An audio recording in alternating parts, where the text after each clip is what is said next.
This is the Italian Citizenship Podcast, hosted by Marco Permunian and Rafael Di Furia.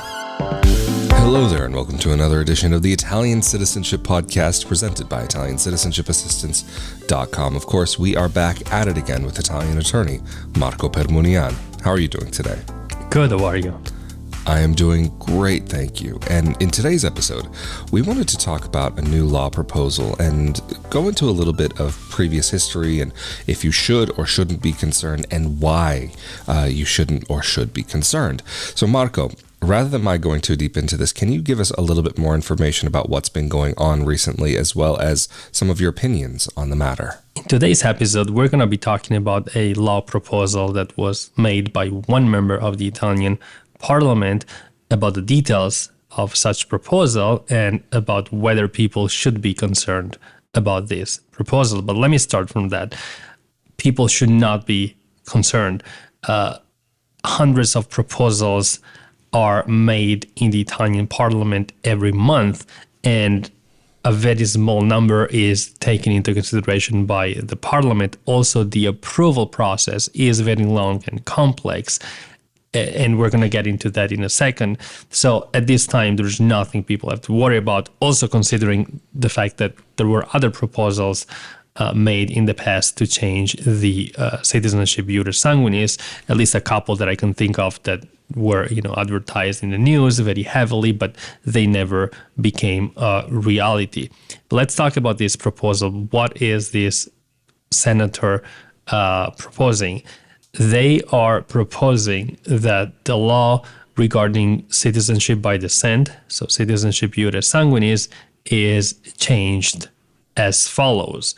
So according to this proposal, people would be able to claim Italian citizenship only if they have an Italian-born great-grandparent. So people would no longer be able to claim citizenship through a great-grandparent or any generation after the great-grandparents. So according to this proposal, and again, this is something that one single person is trying to do inside the parliament, the people that qualify for Italian citizenship by descent would no longer qualify if they have an Italian-born ancestor who is more than three generations removed. Now, the second requirement that this senator is trying to introduce is that whoever has an ancestor who was born in Italy who is more than three generations removed wouldn't be able to apply anymore through the traditional process, the one that we know today, but they will need to go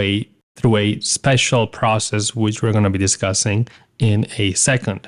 So the first, again, proposed change is regarding the number of generations. The second proposed change is regarding the language. So anybody who is applying for Italian citizenship by descent would need to take a language test. The proposal does not specify the level required, so that is still unclear. However, what the proposal includes is a provision that says that anybody who is willing to apply for citizenship by descent will need to obtain a language certification. And then the third point of this proposal is that whoever is wanting to apply for citizenship through an ancestor who was born in Italy that is beyond the great-grandparent will need to live in Italy for at least 1 year. So this is the content of the changes proposed by this one senator. And once again, we don't believe you should be concerned because of the reasons that we're going to outline in this video in a second. So just to be clear, none of these things are in effect right now. We're simply talking about a proposed change in the law. And like I said before, hundreds of proposals are made every month. And we are simply discussing these proposals specifically because it regards iure sanguinis. Hundreds of proposals are made every month in the Italian Parliament that are really not taken into consideration by the parliament. Thank you, Marco, for going into those details and sharing with us what is going on currently, what they're talking about. But maybe to get a little bit deeper into this, and especially to get in some of the reasons why you are of the opinion that it is not worthwhile being concerned at this point in time, can you tell us a little bit more about the process and how that actually goes, and at what stage of the process this proposal is actually in right now? We are at the very early stage of this process, meaning that a proposal was made by one single member of the parliament, and there are several ways of proposing a change in the law. One way is for one single member of the parliament to propose the change, and another way is for the government to propose a law change, which is normally a situation where the changes are more effective, meaning that they are actually approved, compared to when one single member of the parliament proposes changes in the law, because there are hundreds of members of the parliament, and as it is obvious, it's not likely for a proposal that comes from one single person to then being approved. But to answer your question, we are at a very early stage of this process, meaning that this person made this proposal. Now, this proposal will be examined by a commission, meaning a group of members of the Italian parliament, which will rediscuss the content of this proposal and who will decide if this proposal will be taken to the following step of the process, meaning a discussion by the whole chamber. Now, there are two chambers within the Italian parliament. One is called Camera dei Deputati, and the other one is the Senato. And the two chambers need to approve the same identical law proposal without proposing any further changes in order for this proposal to actually become a law. So there are several steps that need to be taken from now, and everybody basically needs to agree, which is why it's not likely for a proposal that is being made by one single member of the parliament to become a reality. Marco, again, thank you so much for sharing that context. I think that helps a bit more to understand what this actually looks like. But I think maybe it might also be worthwhile going into history of what has been going on with some of these proposals in the past. So, Marco, I know there have been proposals in the past that have gone to try to limit Italian citizenship by descent, or have gone to maybe even try to make things easier. But so far, none of those have actually gone through. Could you maybe tell us a little bit more about those and why they have or haven't gone through? Because I think that may shed some light on what's currently going on and may help people to understand that even though there is this proposal, it's very possible that nothing could come of it. Exactly. As you just mentioned, there were in the recent years 2 times that I can think of where major proposals were presented in the parliament and they basically did not go through, and they forgot about those. So one was regarding, again, limiting iure sanguinis, so the ability to apply for citizenship by descent through an Italian ancestor. And there was a member of the parliament at the time, I think it was 2020, which proposed that iure sanguinis was limited to the first generation. So only individuals who had an Italian-born mother or father could apply for Italian citizenship by descent. And furthermore, applicants needed to pass a language test. So that was a very big limitation that they were trying to introduce, and that proposal was basically abandoned. Nobody ever talked about it and was never discussed by the either of the chambers of the Italian parliament. And other 2 proposals in the recent years were presented where basically in one occasion they were there were positive changes that were being proposed. So actually it would have been very helpful for people to have this proposal being examined by the Italian parliament. But even in this situation, we didn't get that far. We didn't get that point. So these 2 proposals that I'm going to outline in a second were never discussed by either chambers of the Italian parliament. Again, one proposal was regarding allowing people to apply for citizenship by descent through a female ancestor who gave birth to her child before 1948. And currently these cases, they can only be tried in court.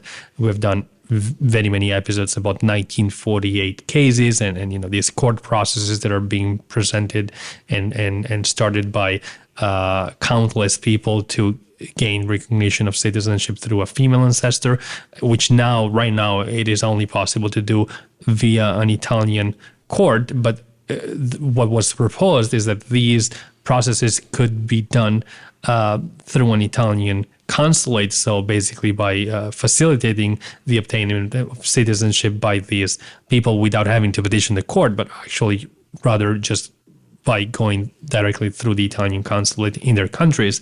And the second proposal that I was referring was regarding the ability for people who lost their Italian citizenship because they became naturalized in a foreign country prior to 1992 to regain their Italian citizenship without having to relocate to Italy, which is what the current laws require for a person to be able to regain their Italian citizenship. In other words, it's now necessary for a person who lost their Italian citizenship to relocate to Italy for a certain period of time in order to be able to regain their Italian citizenship. And what that law was proposing is to allow these people to be able to reacquire their Italian citizenship by simply making a statement before their local Italian consulate. So again, it was a very, very positive change, but none of these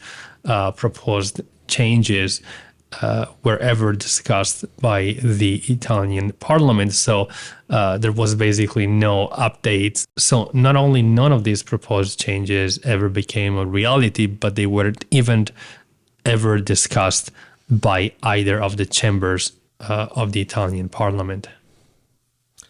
So Marco, I'm curious about something, because in previous episodes, especially when talking about 1948 cases about discrimination against women, and that we've talked about the theoretical discrimination of individuals and how that's not allowed for under Italian law, and all have to be treated equally, of course, within certain circumstances.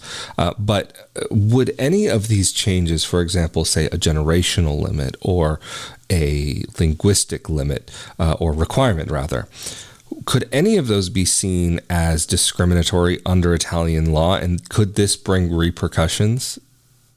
Well, absolutely. There have been thousands of people that have gained Italian citizenship over the past decades based on the Iure Sanguinis rule without limits in terms of generations. So if they were to implement a limit regarding the numbers of generations that somebody can use to apply for Italian citizenship by descent, so that could cause huge problems in terms of equality and the need to not discriminate against anybody. So correct me if I'm wrong here, but from the way that my understanding is based on all of these episodes is that anybody who is applying for citizenship by descent is equally recognized as a citizen of Italy in the exact same way as somebody who is actually born in Italy. And is that why that there would be this discrimination if this were to ever go through? That is correct. And also, let's not forget that everybody who is trying to get Italian citizenship by descent is actually asking the consulate or Italian courts to be recognized as an Italian citizen retroactively. So to recognize something that has already happened. And so that would also cause additional complications in terms of how can we limit the number of generations if everybody who has the right to Italian citizenship is, in fact, already an Italian citizen since birth and is simply going through a retroactive recognition process. Thank you again, Marco, for going into all of these details. It's really, especially I think this last point that we've discussed, such a fascinating detail that we've spoken about before, that these individuals who are applying are technically already Italian citizens. It's just a matter of recognition of that status. So, Marco, of course, if anybody needs help with their recognition of Italian citizenship, how can they get in contact with you and your team? People can contact us through our website, Italiancitizenshipassistance.com, or give us a call. Our number is on the website. Absolutely fantastic. And of course, if you're interested in more discussions like this about Italian citizenship, getting Italian citizenship through descent, 1948 case, or through naturalization, make sure that you follow us on YouTube as well as the audio-only podcast. But of course, if you're subscribed to the YouTube channel, that means you're automatically subscribed to the Italian Real Estate Podcast, another project that Marco and I collaborate on, where we talk about moving to Italy, purchasing property in Italy, renting property in Italy, and where to do so. But of course, I'm Rafael Di Furia, and we have been here with Italian attorney Marco Permunian. Thank you so much for joining us. Stay safe and healthy out there, and we will see you all next time. Later. Thank you.